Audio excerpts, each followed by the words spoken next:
to states. Hey, everybody. John and I were just talking about cost of living and inflation, and John is on a rant. Go ahead. So back in the day, people used to come to Los Angeles to pursue a career in entertainment, and there were a wave of you could come to LA, you could be a server, you could wait tables, you could do that to, practice your craft. So whether you want to be an actor, musician, whatever, like LA was about that. There's no way you can do that today. There's no way you can live being a server or off gratuity anymore. Server plus trust fund. Yeah, exactly. And also, this generation, no one can buy a house. I mean, unless you're living somewhere not in the city. Yeah. Yeah. We can't buy houses anymore. Life is so expensive, Shaun. I hate to be a complainer. There are people worse off, obviously, than us, but it blows my mind every day. It's interesting. I am now living in what I consider to be a low cost of living area, but I am temporarily here in Montreal. I'm not forever here in Montreal. And do you feel it there or no? You don't feel it there. Do you feel it there, Montreal? Well, I don't. My rent is so cheap that I'm not feeling it. Yeah, you're not feeling it. And I also reduced all of my expenses. Like my expenses are now whatever my business, and then a storage unit in Arizona, and then my rent in Montreal. But that's going to change when I move to LA. Yes, you're gonna when you come to LA, you're gonna be worried. Like, what the fuck?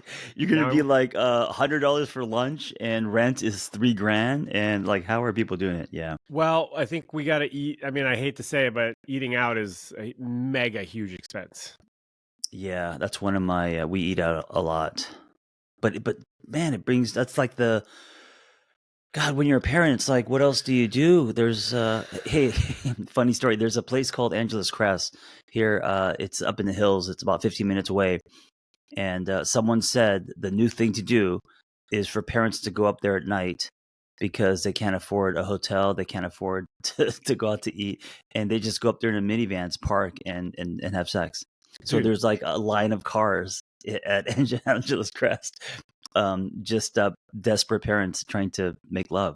Bro, find time to make love. The 80s and the 90s all over again. You should be all over this. Oh man, it's hilarious. This is what we used to do as teens. Yeah, I know. Sex but now we're doing it because we're broke. Yeah. No. Yeah, well, things are more expensive, shrinkflation, inflation, everything. Yeah. It does feel like that for sure. And I don't have a money crunch as much as other people do, but I feel like I have a money crunch. That's the weird part. And I think because I have some weird money issues. Yeah, I think I do too. It's so interesting, man, how the residue of our childhood and how we were raised impacts us. Not just money, but everything, Here's a funny story. It's not that funny, but for a long time, my dad, I'll be honest, I don't think he ever really supported what I did or wanted to do. And I've always been kind of floundering a little bit, and he always wanted to help me. He was like a successful businessman, and then he became an okay venture capitalist, and so he would invest in businesses, and he's always thinking about business. And so I think he was always trying to help me with like get jobs and stuff, and like they were never anything I ever wanted to do, and I never wanted to work with him because we had a very conflictual relationship growing up, and I just didn't want to now also be working with my dad. Right. But I remember once I told him I wanted to be a love coach and I wanted to help people date. And he was like, I don't think that's a great idea. I don't think you can make that happen. And all I wanted for him was to support me and to be like, hey, that sounds really hard, but I'm with you 100%. Right. And I felt one day I told him, like, I feel like you think I'm one of your failed businesses that you have to figure out how to turn around. What did he say to that? I don't remember. Yeah. I don't remember it, but I do remember saying that, and that's how I felt. I felt like I was just another project for him. And that my lack of success was a reflection on his inability to be a good father. Right. And all of his buddies, they all went to Stanford. All their kids are going to Stanford, and I went to UCSB, and I graduated with a 2.4 GPA. Like I barely scraped by. And so I always kind of felt like a disappointment. And I'm going to bring it back to money. I remember one day he was like, "Hey, one of my friends, his son works for Toyota. And he's got a great job programming radios." And I was like, Yeah. "Programming radios?" I go, "Okay, well," and he goes, and he's making good money. And I go, "Oh, well, is he happy?" And my dad looks at me seriously, looks at me, and goes, "What the fuck does that have to do with it?" Mm. And so it's just a totally different viewpoint That's a on boomer what is thing. That's a important. boomer Yeah, thing, yeah. right? Like, don't worry about happy. Make sure that you're safe. Make sure that you have a 401k. Make sure you're, yeah. I mean, my parents the same way. I think I was always jealous of people like you, who was able to have deeper conversations with their parents. Me being Korean, don't speak Korean well. My parents being Korean, don't speak English well. We're not able to speak. It's like we speak like fourth graders. Like, what did you have for lunch? Look, look at the sun's bright today. What time are you going to sleep? Like that kind of shit. We don't have the capacity to like say, what's really going on inside, and are you? None of these deep conversations. And I used to be very jealous of that, but now I'm thinking maybe that's a good thing because it protected me from a lot of conversations where my parents can't go deep on me. They're like, you know, Dude, I'm what first are of you all, doing today? I'm dying Yeah. because this is so funny, but also really Sad. sad. Yeah, no, It's it is really sad. sad. It's really sad. Like the idea that you as a child like didn't speak the language that your parents primarily spoke, to Right. me sounds like kind of a wild concept. It's crazy. Can you even imagine that? Can you imagine that what you can speak, like think about growing up, what you can talk to your parents about is like just the base, just foundation of fourth grade kind of. You can't speak about anything more than that. You guys aren't able to. Can you imagine? Well, what happened? Well, you just do it with your friends. No, but what happened? Where did the breakdown happen where your parents were like, "Yeah, we're just not going to talk to John in Korean that much." Because like, They that's how try. you They learn a tried. language. I know they tried. So I could speak Korean. It's just kind of broken.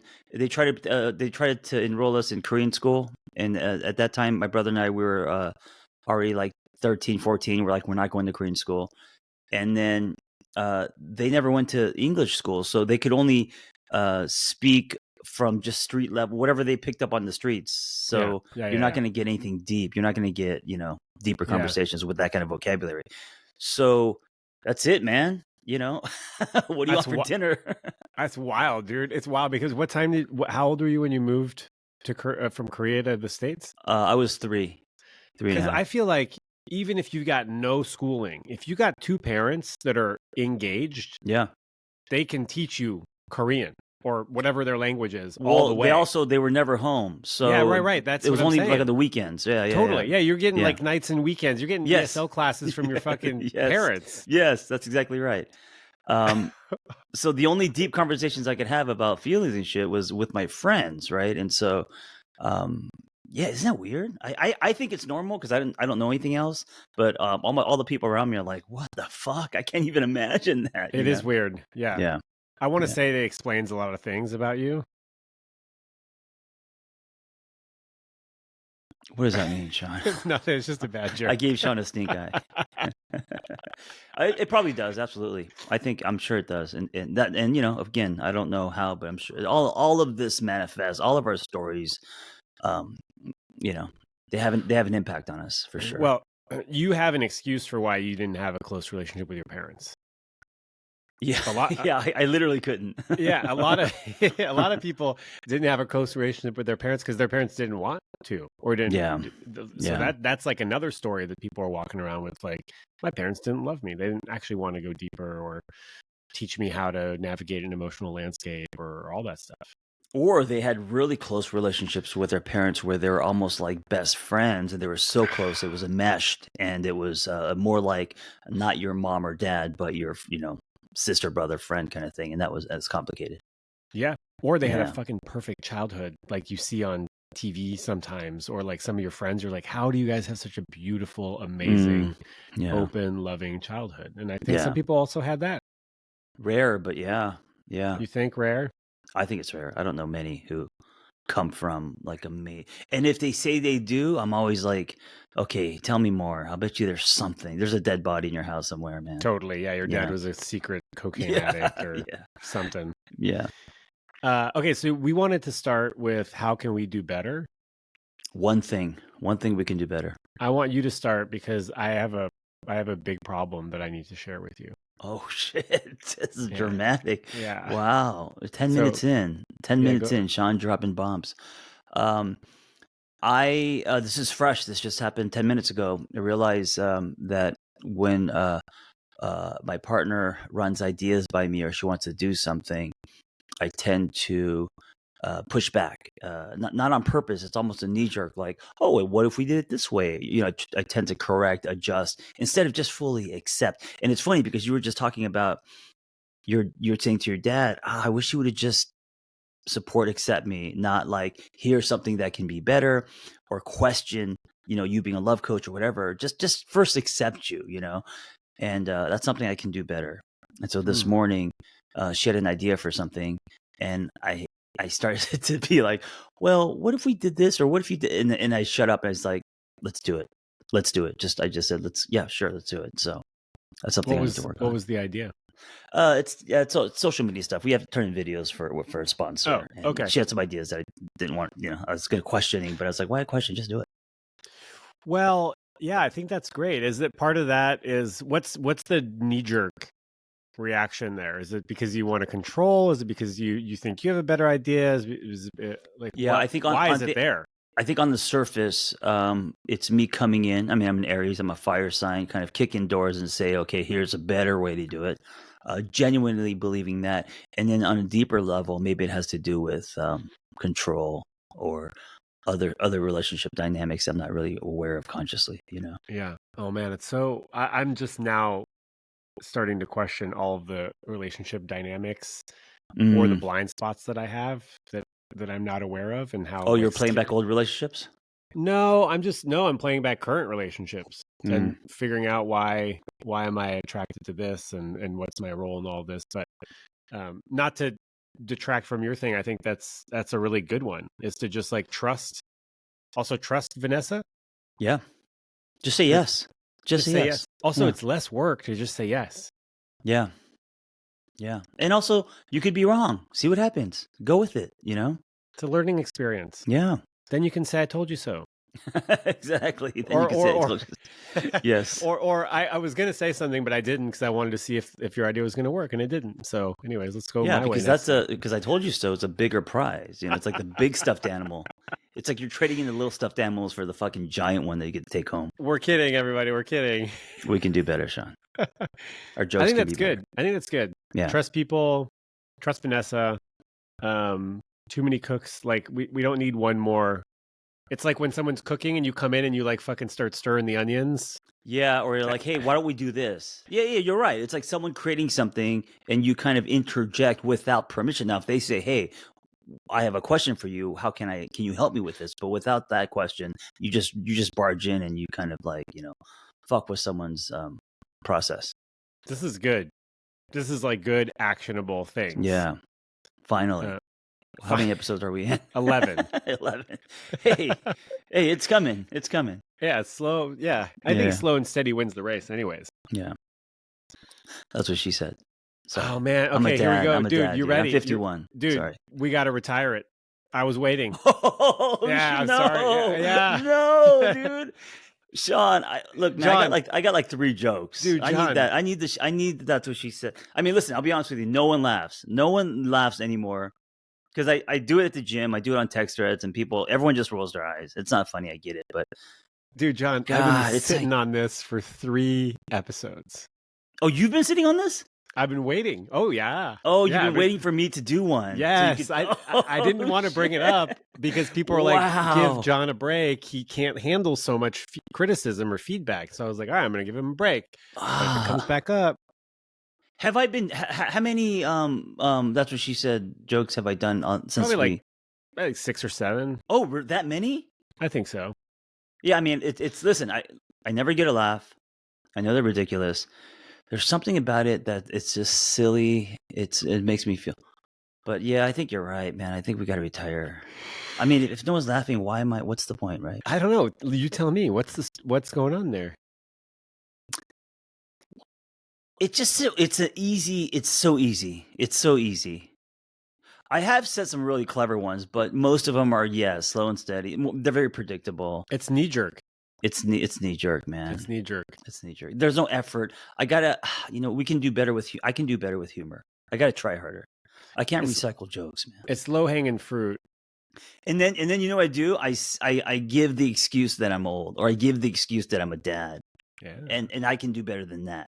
So whenever I do something that isn't funny or that is kind of cheesy, I hide behind being a dad. Well, you know what I'm saying? Think dad jokes are funny. Dad jokes are funny. They're like they're cheesy. They're usually harmless, right? They're kind of yuck. But that's not. You're saying that's not, so. The she said thing is not a dad joke. No, that's just outdated. It's outdated, and it's sexualizing everything that women. Oh, I didn't think about that part. Yeah. Oh, yes. So, is that why it's not funny anymore? The temperature has changed. Mm-hmm. Yeah. Oh, I didn't even think about that. Yeah. Okay. It's like everything that someone says that could be sexual. It's that's what she. It's never that's what he said. Right. Even though it's always that's what he said. It's never that's what she said. She never said. How do you think that started? Who started? Was this from the show The Office? Like, well, no, I think it just started. I don't know actually where it started from, but yeah, Michael Scott popularized it for sure. Yeah, he popularized it. Yeah. But even when he said it, it wasn't funny. What was funny was that it's cringy when someone says it. Yes. So, because I'm sure it started with something sexual, and then they went to she said, because it's always something sexual, like the one I just said right now, the slow and steady. That's a sexual thing. I mean, it's sexual. Is the way to That's go. What she said. But you're right. It is like slow and steady is the way to go in bed. You remember that every time you open a Chinese fortune cookie, you can add whatever the like little saying is. It's always like a piece of advice. You can always add in bed at the end of it. Oh, I never like that. Fortune favors the bold in bed. Oh, okay. Right? Yeah. It's kind of like that. It's very juvenile. Yeah. When you said, the whole thing with it, that is, why is it always a she? That kind of landed with me. I think you're right. Now it's the joke is almost inappropriate. It doesn't land today with people. It's a little, it's sexist. It's sexist. It's sexist. So we could do better. I wonder if we just start doing that's what he said jokes to kind of swing the pendulum, but nah. I'm gonna let you go with that one. I'm only gonna try to. I'm just gonna try to be funnier, man. Okay, I'm just gonna try to be funnier. Or I mean, you're already a funny dude. Like you don't have to try. Well, I don't do jokes. Man. Well, I don't do jokes either. I'm dry. My humor's we dry. don't do jokes. My favorite humor is like Jason Bateman humor. Yeah, he's really good, and he probably would pull off of "That's What She Said" actually on Smart List. No, there's no doubt in my mind that he does say that every now and then. Why is it funny for him? Because it's so unexpected. Because he's like smart and funny. Maybe because he's not. It's like maybe it's an excuse. He's a comedian. Yeah, he's an actor. You're a therapist. Yeah, you play different roles in life. Yeah, people expect different things from each of you. That's true. Okay, I'm retiring it. It's on the shelf. It's not even on the shelf. It's in a fucking jar, and I tightened the jar, dude. No holes punched in the jar. No air. It's dying. It's in the basement. Landfill, dude. It's gone. It's gone. No more. Okay, you ready? Yes. Here's my big revelation. This is huge, by the way. This was like very challenging for me to realize that I am, to a certain degree, a people pleaser. How did this revelation happen? What gave you this revelation? What? I am realizing that sometimes my yeses and my nos, like when I say yes to something or no to something, they're not actually true yeses or nos, because I am taking other people into consideration too much. And it's funny because one of my favorite quotes is Glennon Doyle. Your only goal in life is to disappoint as many people as possible to avoid disappointing yourself even once.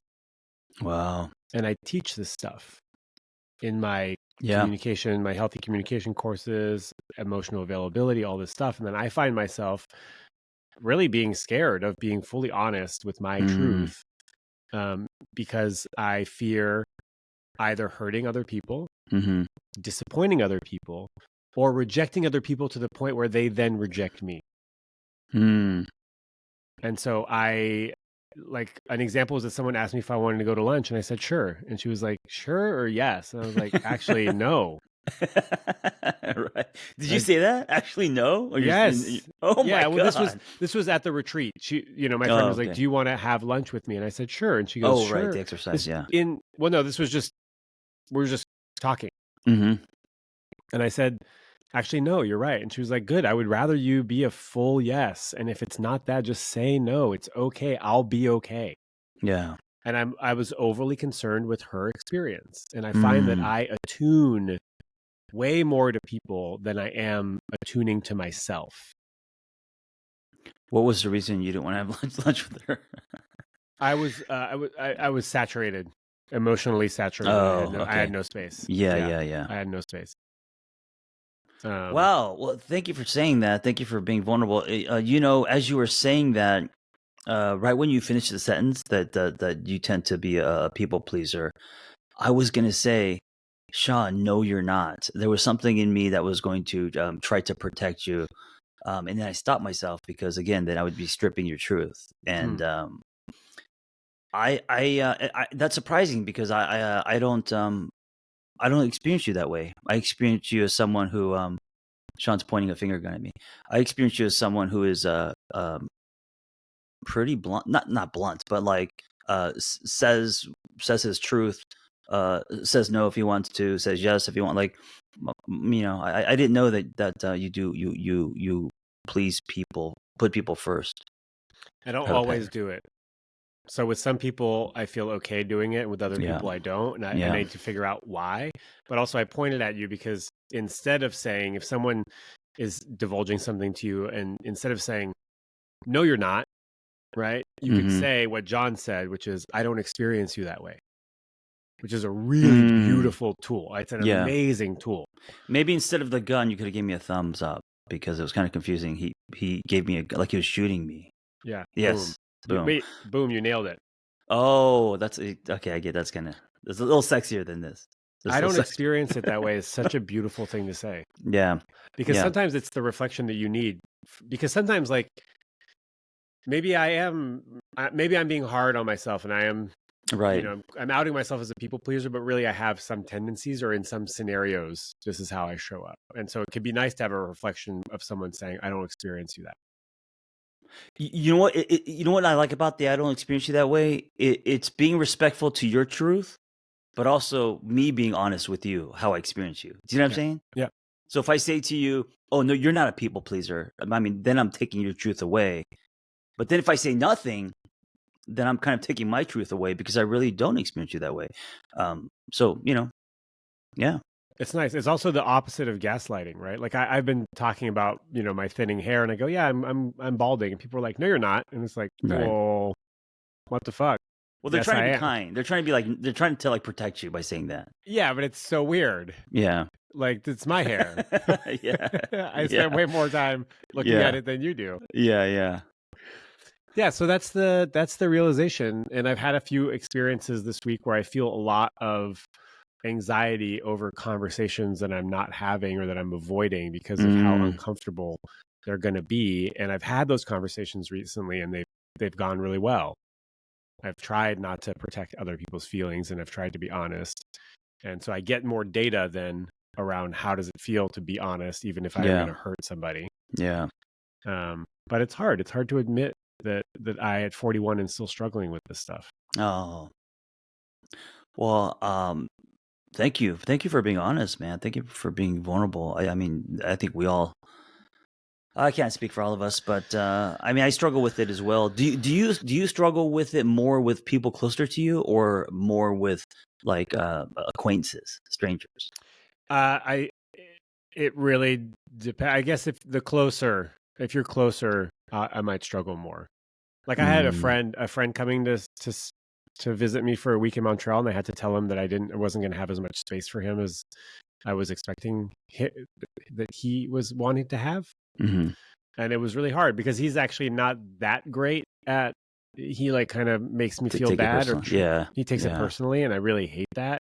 And that's a great opportunity for me to be like, and still I'm not available, you know, in these circumstances, and to just like sit with him being disappointed. Dude, this is, man, sometimes I am blown away at some of the stuff that in our lives are so parallel. So this happened just last night. I have a friend who, during my divorce, when I had no friends, he was one of the friends that I got really close to. Coffee crepes, one of the first friends that we're vulnerable, and I had my kind of workout friends, and I had this other group of guys, and we got really close. It was a magical summer. Spent every day together. Over the years, we've drifted. I hate to say this, but I love him as an acquaintance, but I don't really want to. I don't really want to. There's nothing wrong with our relationship or him. I don't really find the friendship. I just don't want to be his friend anymore. I don't know how to say it. You know, Yeah, just say it. he did nothing wrong. It's just over time we just have different things in common. I don't really want. And once every month or so, he'll text me being like, you know, how can I be a better friend? Let's go out. And I never ignore him, but fuck, I'm like, oh. And so he texted me last night. He's like, let's go. Let's like, when can we go grab some food? And I was like, and then I said, let's do it during this weekday. And is it a chore? Yeah, I have anxiety. I don't want to, but I'm doing it because I don't want to be a dick. I have no reason not to do it. And also, and then I tell myself, what's one meal? What's that going to hurt you? You know? But I don't know what to.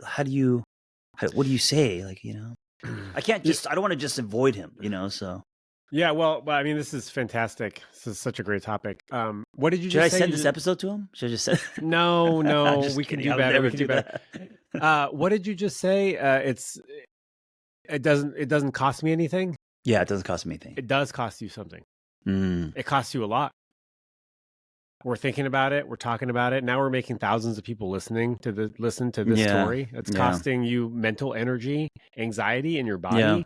Yeah. It's a waste of your time. You know, if we're being super honest, this relationship is not feeding you. So what would you say? Would you say to this person, because he will constantly text me every other week, once a month, because he doesn't understand how he. What would you say to? Would you just be direct and be like, a friend breakup is harder. It's not even harder than like a fucking divorce. Shaun, that's what this is. You just nailed it. This is such a topic that no one talks about. A friend breakup. We never talk about friend breakups. We talk about other romantic breakups. You're right. Like, how do you break up with a friend? You just start fade away. Yeah, most people fade away, or they co-ghost and kind of hope that they get the idea. And I think they're particularly hard because in a romantic relationship, we understand breakups happen all the time. We talk about them all the time. If I'm not romantically interested in you anymore, it makes sense for us not to continue to see each other. But with a friend, you're actually saying, I don't even like you enough as a person. I know, it hurts more. Yeah, and in the romantic relationship, you feel it instantly, obviously, right? Even if you're not living together, but with a friend, there's space. You're not talking to this friend every day, and so it's a little.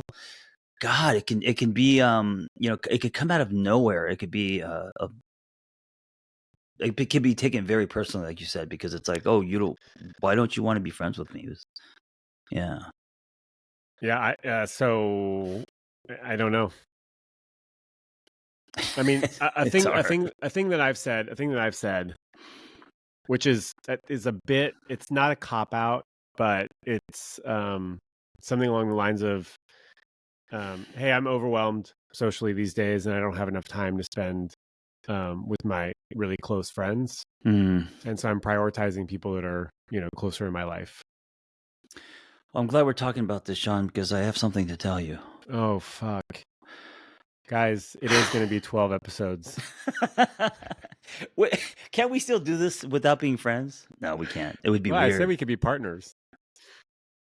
Yeah, no, we have to be friends. I think it's really hard to say, like, I've outgrown our friendship. Well, when do we ever practice that? The way that friendships end is people just kind of slowly drift and stop talking. No, there's no announcement. And I've always said you don't need announcement, but now listening to you, maybe you do. Maybe we actually do have a conversation with our friends and saying, listen, history isn't enough. And we're kind of you have different interests. We're turning to different people. And God, I don't even know how you would even start to break up with a friend. Fuck, Well, that's tough, man. I think stay tuned because next week John will tell us how it went. Oh, Sean's giving me homework now. Dude, No. that's heavy lifting, man. It's easier. It's Okay, easier. fine. I'll do it. I'll do Yeah. it for you. Just send me his phone number and I'll do Jeez, it. no, that's mean.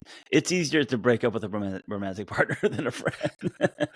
Yeah, because I mean, I think you could just say something like, if I'm being super honest with you, I feel like we're drifting a little Yeah. bit. We've drifted, and I'm sort of prioritizing. I've got other priorities in my life Yeah. right now, and Yeah. I wish you tons of love, and I also really want to honor how close we were, and Ooh, I like that. what role you played I like that in part. Yeah. my post divorce. Like, I don't think I could have gotten out of that situation without you, and so that means a lot to me. And so I'm sending you tons of love. And if we run into each other, please, don't hesitate to say hi. And If you are going through this, rewind and just copy and paste. Write down what Sean just said. That was perfect. That script was perfect. He highlighted the value that you had in the friendship, and then also that you're drifting. I love that. Yeah, maybe I'll send him an audio, a voice note. But thank you, Sean. That's great. keep it to a minute. Yeah, don't go on and on. Yeah. Hey, hold on real quick. Tess, you might have to, I'm going to mark this. I got some crazy noise in my apartment. Hold on. Mm.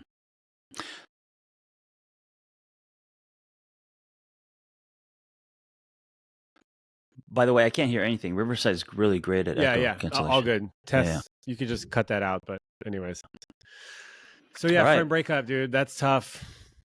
Great topic. I came out of nowhere. Great topic. Just like the friend breakups coming out of nowhere.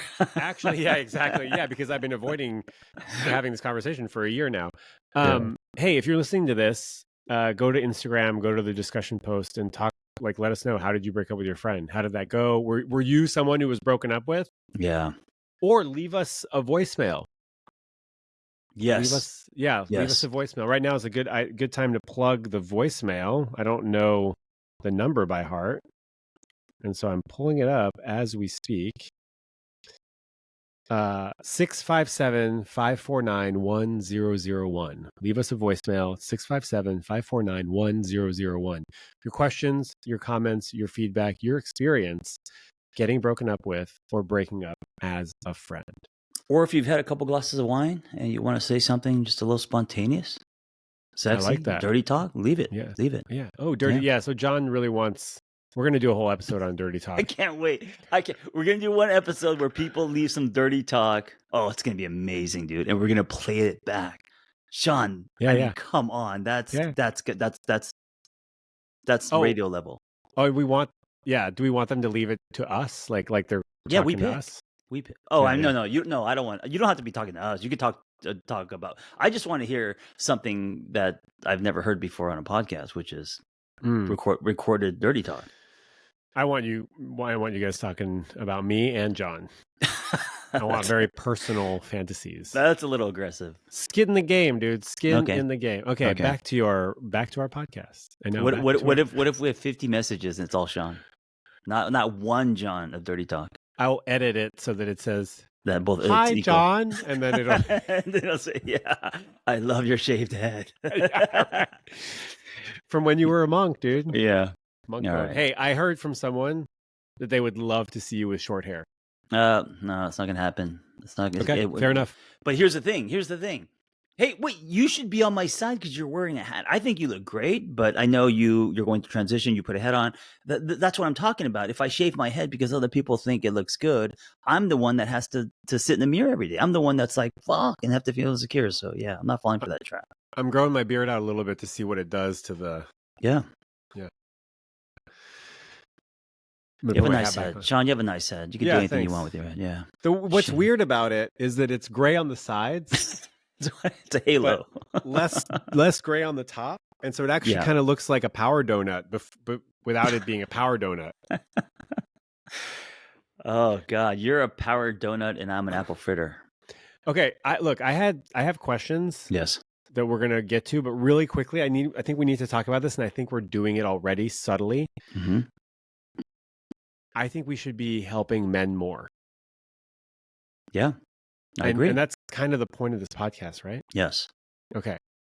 Someone was saying like, "Hey, I kind of I've had it with two bros talking podcast," and I was like, "Well, then listen to a different podcast Mm, because this would be a different podcast if one of us wasn't here." yeah. And the beauty is it's two men talking about being men. How can we be better men? Talking about stuff that doesn't get talked about. Yes. If one of us wasn't here, it would just be my podcast. Is what I do with talking Or to my myself, podcast. Yeah, right? Or like Sean's like podcast. where we have guests and we Yeah. talk about different Yeah. topics. So Yeah. I think that's the beauty of this podcast. And it's not just for men. Women love hearing men talk about men. And Well, also don't you think that most of our listeners are women? yes. That was one of my questions. Who do you think our audience is? Oh, And who do you think our mostly audience women, mostly women. But Yes. I think because women are curious about two middle-aged men and their inner journey and like what and if these guys are going to be honest, I'm curious. I would be curious about two women in their say 40s talking about things that men don't usually get to hear them talking about, frustrations and struggles. My ask would be for them to share it with their male friends. Mm. Yeah, I mean, we got a cool cover, right? We got the 90s neon. Yeah, I It's think we have not a all- cool it's- cover. We It's talk not all about flowery. we talk about dicks. Hey, listen, we also talk about other stuff too, like fitness, and it's not just all like sensitive topics. Right. Yep, I think we're doing good. Cars once in a while, yeah. Every now and then, yeah. I was going to push back on the whole middle-aged man thing, but Why? But we are. we are. No, 'Cause you there's stigma? are. Sean, 40s, 41? late 40.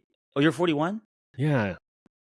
Yeah, you're not really. I would say mid to late 40s is when the middle age starts. Thank right? you. So you're early, yeah. Thank you. What should I call you then? Just Sean? Two men in Two their men, yeah. 40s and 50s. Middle age does have stigma. It is a little bit stained. It does make me feel old, so I guess I won't use it. I mean, no one wants to listen to a podcast by two middle-aged men. What are we talking about? Like Microsoft, like SaaS solutions? No. See, this is why I was saying that's what she said jokes. I was just trying to fit the brand of middle-aged men. But now that we're not middle-aged, all those jokes are gone now. See, it was that made sense. Okay, so we are talking to men. I want to talk to men more. I actually just realized this yesterday that I give advice to women for the most part. Yeah. And I found my voice talking to women, but I have not found my voice talking to men because I feel like I either throw them under the bus or I'm a little condescending or I like baby them a little bit. Oh, interesting. And so I was kind of curious, like, how do you have a more of a male audience? You're kind of used to talking to dudes. Yeah, like, I also run men's retreats, and I think just being a gym rat, I'm around dudes all the time, all different types of dudes. So, the whole box of crayons, So how do you? I mean, I know how to talk to guys. Like, hey, John, what's up? Like I know how to make conversation. Yeah. I don't know how to give advice to men. It's actually harder. It's much harder to give advice to men, I think, than women. So how do we? Well, I love the idea of kind of giving advice without giving advice. Usually when we give advice, people push back, no matter what gender. But I think especially men don't want to hear. Men don't want to be told. This is a generalization, of course.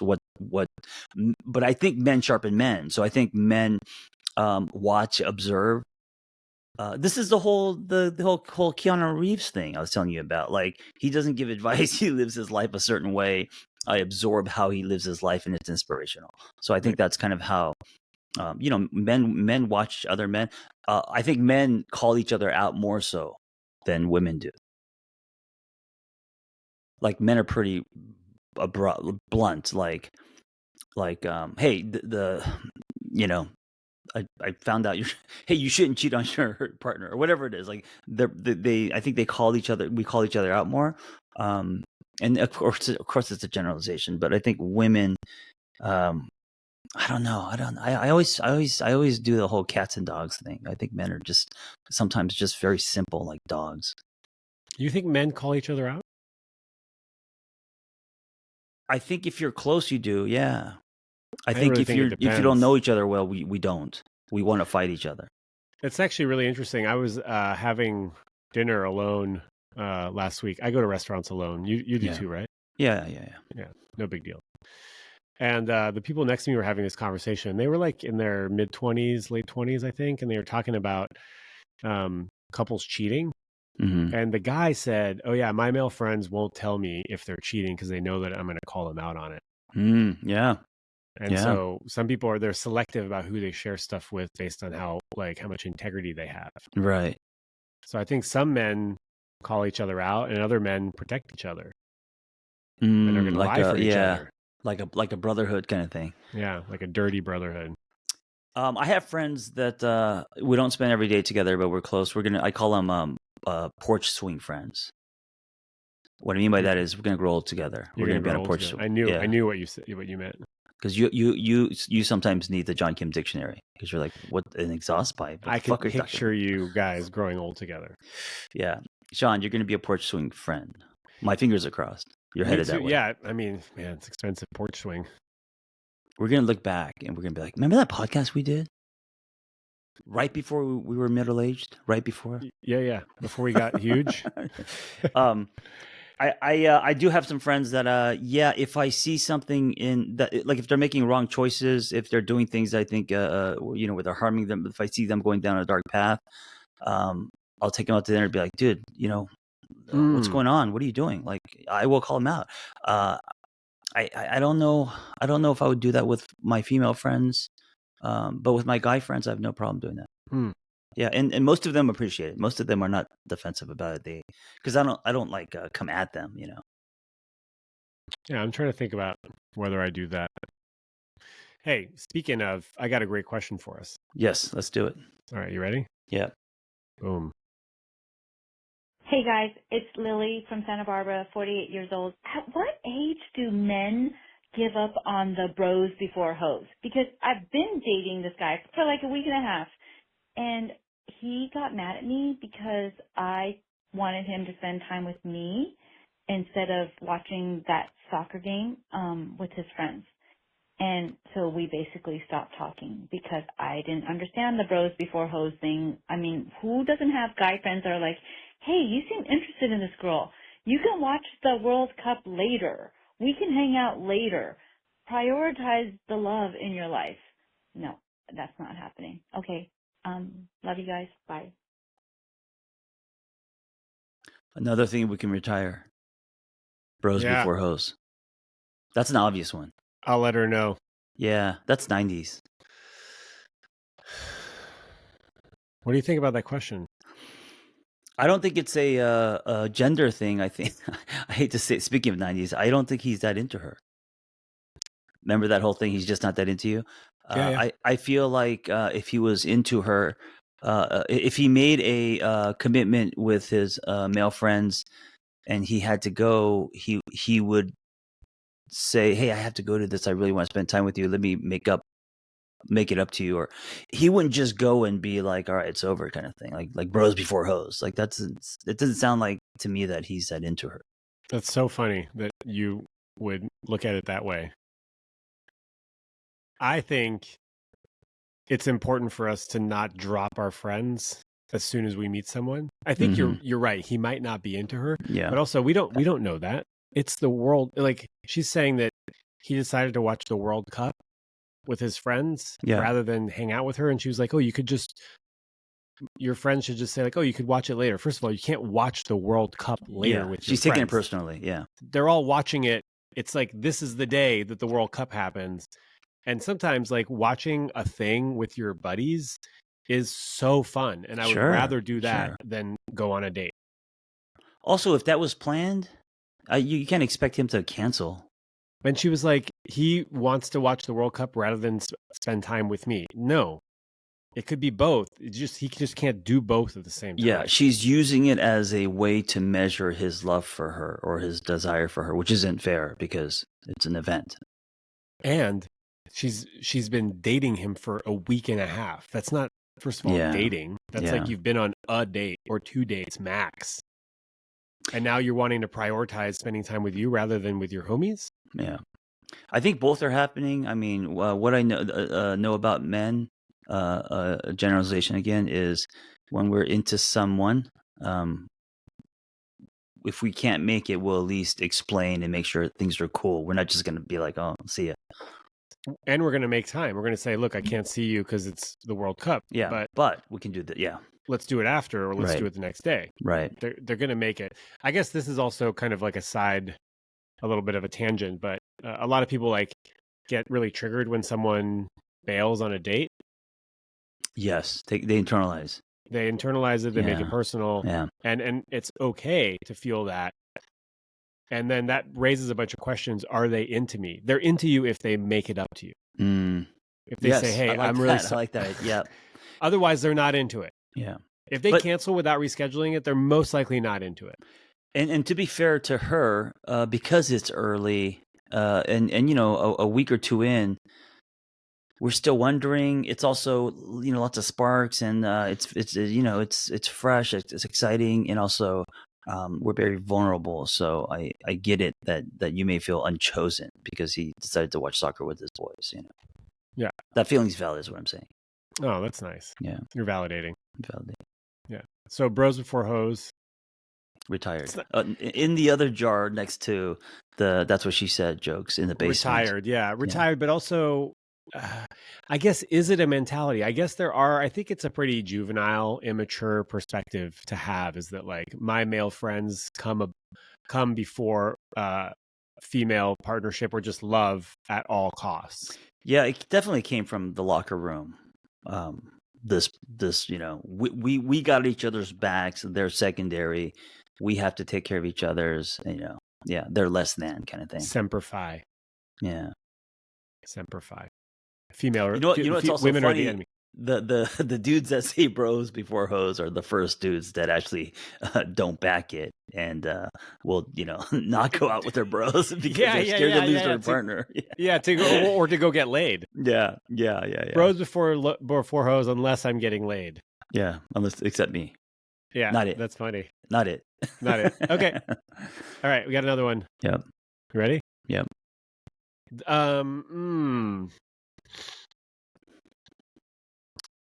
You choose. Guys can't flirt or libido differences. Libido differences. I think that's common. Guys can't flirt is, I mean, I don't know. Also, we can hit it after. You ready? Yeah. Hi guys, my name is Marie. I'm 33 years old and I'm from Germany. My question for you two is, since both of you defined yourself as highly sexual, how do you deal with different sex drives? My last relationship was deeply affected by this. I felt so much pressure from my ex because he always wanted and demanded more sex to feel connected to me. Even to the point where he told me how much he suffered from having so little sex after my mom died and I was so focused otherwise. So I'm really afraid of something like that in the future. I really enjoy sex when I have it, but other areas of feeling connected beyond orgasms and penetration matter more to me or are the foundation of sex, like emotional connection. I don't care how much sex I have, as long as I and my partner truly enjoy it. I'm so turned off by the idea that someone demands it from me. How do you guys deal with it? What is your advice? Thank you. Bye. What a great question and thorough. Yes. Yep. I think you're going to be better at answering this question than me. What? I feel like, I mean, yeah.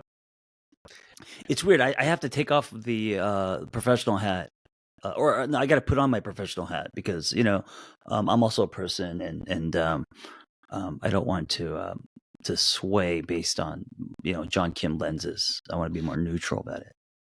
Well, I think I kind of want the John Kim lens as well.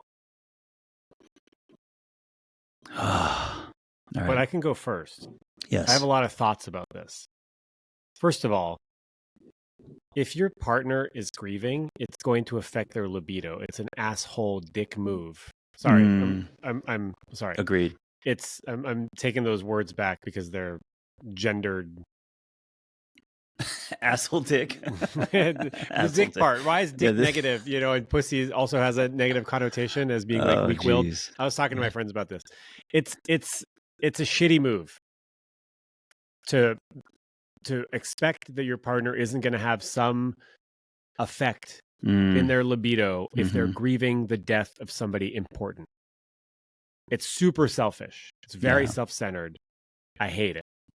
Right? Like, you are not supporting your partner if you're making them feel bad for not wanting to have sex with you while they're grieving the loss of their I agree 100%. parent.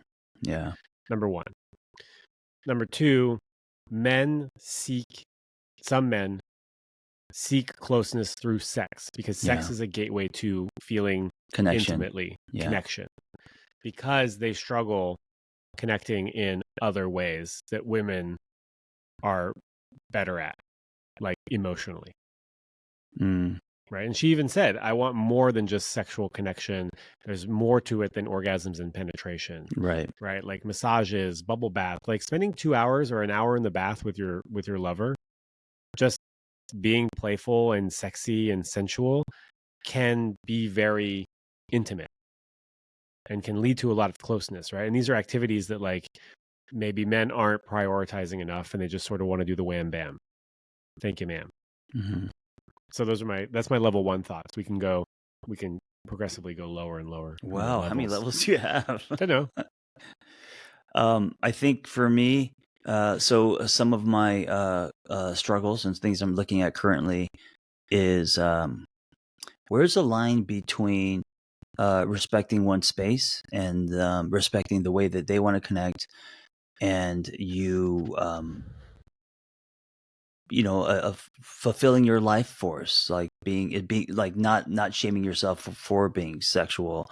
I've always been kind of like high on that, and I think I've also at one point I thought I was a sex addict because when I was married, she found an adult video on my desktop, one video clip, and then next thing I know, I'm in SAA meetings thinking I was a sex addict. So she was also Christian and very conservative. So I want to be careful that I'm not shaming myself because I have some kinks or that because I do connect with people sexually and I crave sex. But at the same time, I also don't want to.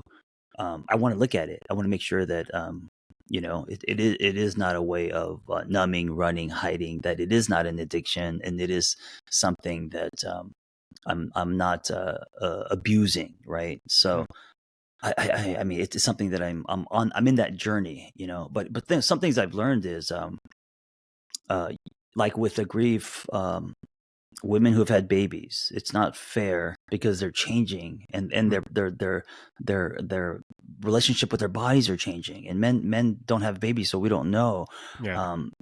But I think it's common that a lot of men, after women have a kid, a couple months after, then expect things to go back to the way they were, or put a lot of pressure on them. And then I think a lot of men feel like, oh, I'm being left out in the cold because I haven't had sex, without considering what she is going through, have just gone through. Yeah. And you have to be patient, man. And the thing that's been helpful to me is like, if you are pressuring someone to be intimate with you, and then they have to do it because they feel bad, or they're doing it for you, is that the kind of sex you want? I think some guys don't care. Well, that's not maybe in my 20s, but as a 51-year-old, that the quality cares more. I care more about quality than quantity. Yeah. I don't want drive-through sex.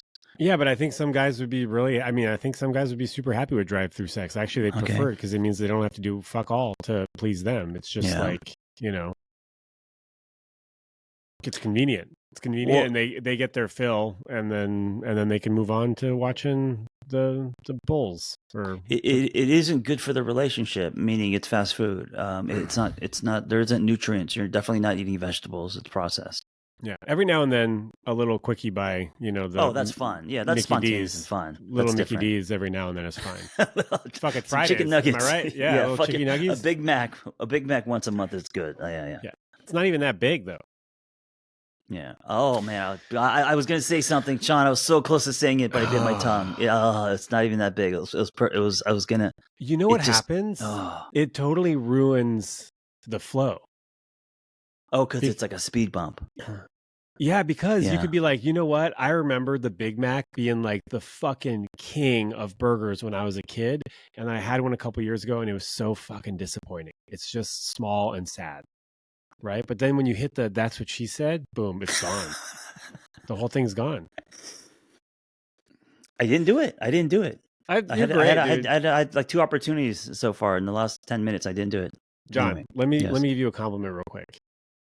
Your ability to course correct, second to none.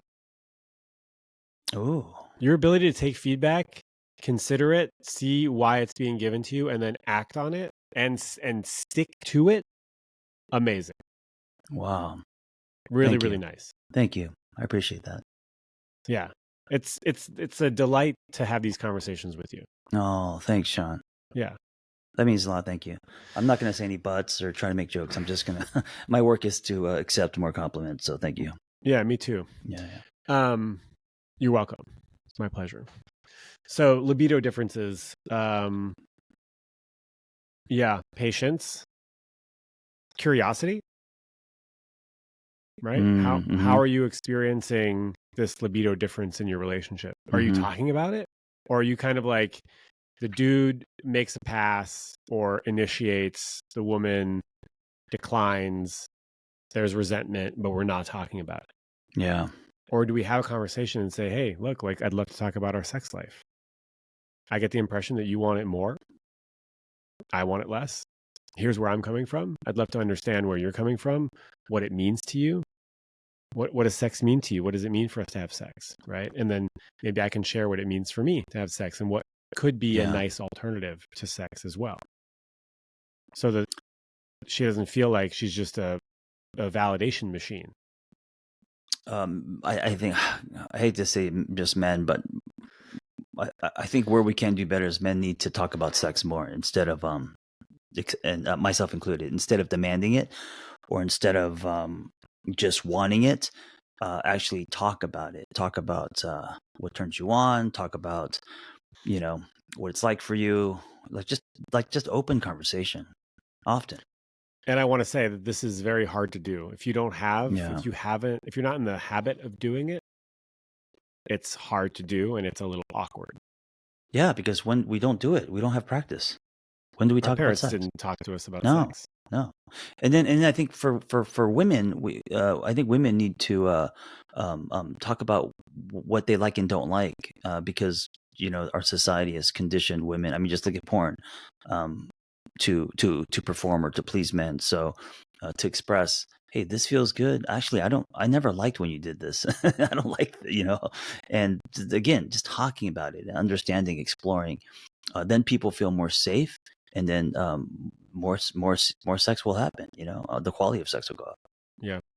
I also want to just add to, or thank you for bringing up the perspective about women who just had children. Yeah. Right after childbirth. Yeah. I have a friend here who just had a kid on her own, and she says that her libido has never been as high as it was while she was pregnant.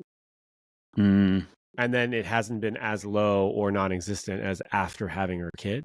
Yeah. Because her body doesn't feel like it's hers anymore. Right. Right. Like it was for having a child. She had the child. Now it's, she's like, it just hasn't come back.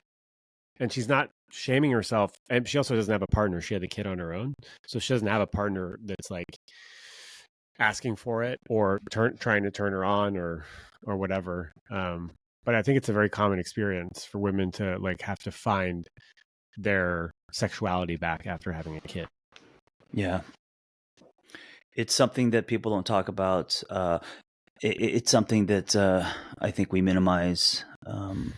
Men don't know what it's like, Me witnessing it for the first time in my life, we have one child, has been eye-opening, you know, Witnessing the transformation, the God, all the things that women go through after having childbirth, brain fog, being disconnected with their bodies. I mean, and then also the kid. I mean, they're breastfeeding. Yeah. They're the last thing they want is for just someone else to absorb breastfeed. from them. What? Yeah, to breastfeed. Yeah. To absorb, to take. Yeah. We got to be more sensitive, I think, with that, and self-soothe. Talk about it, Yeah. Masturbate in the sauna. And listen, every couple, it's unique, So we're not saying that it's like that for everyone, but it's something to talk about and to consider. Because if there's no talking, there's going to be resentment. People are going to have expectations. I think a lot of people minimize what having a baby's like. They think they want things to go back to normal. It's like, oh, it's what, the baby's out. Where's date night? Where's our where's our weekly whatever? And it takes time. I mean, I think that if you expect anything to go back to normal after having a kid, you have wild, unrealistic expectations about what it takes to raise a child. Yeah. And the impact it's going to have on your life, which is why I don't have a kid, man. I'm terrified. Sometimes what I'll do as a man is I'll do this, try to like genuinely do this. Imagine what it would be like for my partner to be constantly, like grabbing me, like grabbing my, like I'm just walking around, she's like grabbing my dick or something, or saying like, or saying like, let me put it in my mouth, or so, just all the shit that men, sexual advances, right?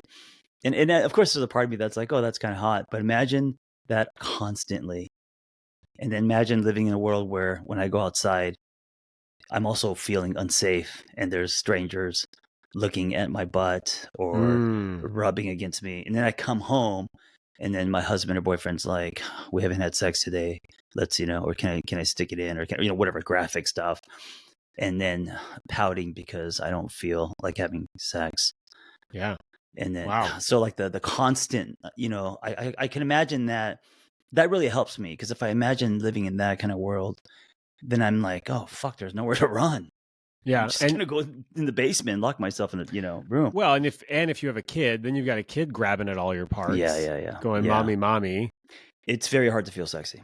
It's very hard to, so. I think that was really nice, like to put yourself in women's shoes where they're to really do it, to like do it, and also consider culture and society and advertising and media and all of that. Yeah, constantly sexualized and objectified, and you the don't pressure, feel safe. The pressure for you to look sexy and satisfy your partner. Yeah, it's a lot, man. Yeah, and while you're working, you're not getting paid as much as men too. Yeah, I mean, we go on and on, but just in, I think, the sex department alone, we just hit an hour too, so we can't keep going. Yeah, let's keep it in the bedroom, Shaun. Keep it in the bedroom. Nice. Hey, people are asking for longer episodes and more episodes, and I told them no. See, you do speak your truth. You don't seek validation. To strangers. I agree with you. I think it's a compliment. Thank you for wanting more. Yeah, that's nice. It's nice to want a second kiss, Yeah, and I said you got to keep people wanting more a little bit. You got to leave when the party's good. Well, also, Shaun and I have about an hour, and then the plane goes down, the nosedives. So you don't want, You're giving you the best. This is, I mean, John's just waking up, right? Like this is it. This is peak Shaun and John time. This is peak. 9:30 a.m. is peak. It's all downhill from here. On a Monday. If you guys want 62 minutes, you're not going to listen to the show anymore. We're fresh too from the weekend, right? John's recovered. He hasn't worked out in a couple of days. He's all high on testosterone. If we did this Wednesday, it would be a whole different show. Hump day, dude. Awkward silences. We just look at each other. It would be horrible. And it's called "This Is All We Got." This is all we got. Yeah, leftovers. But thank you for the compliment. That's sweet. Yeah, it is sweet. Yeah. Cool. That's it. Yeah. That was good. Oh, hey, my male celebrity crush. This is all I could come up with. Denzel Washington.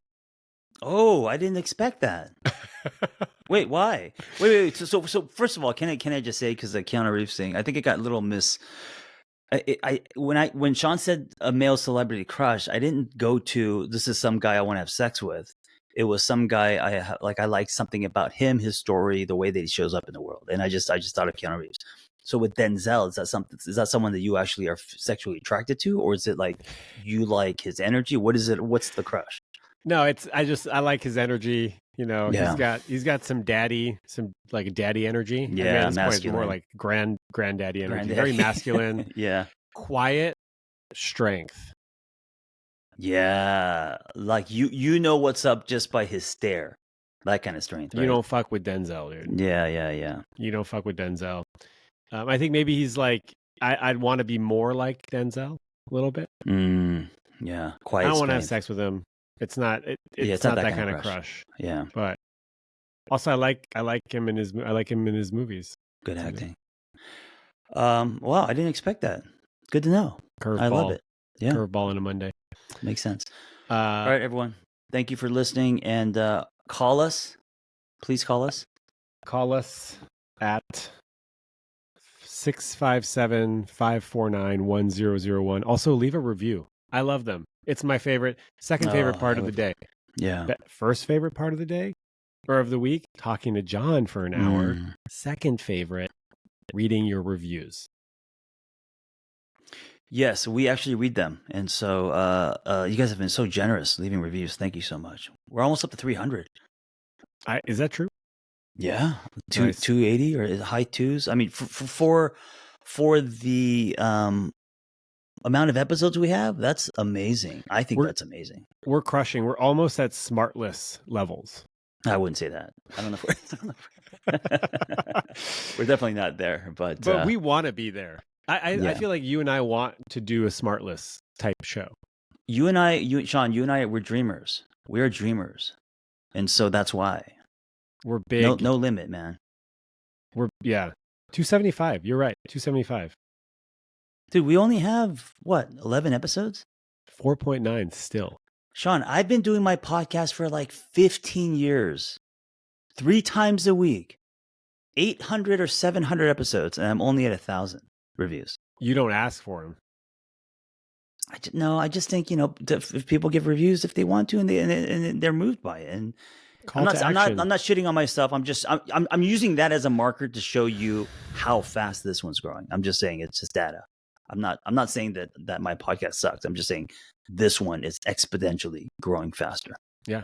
I mean, synergy. We got two people. Yeah, I think it's great. I think it's great. Love you, everybody.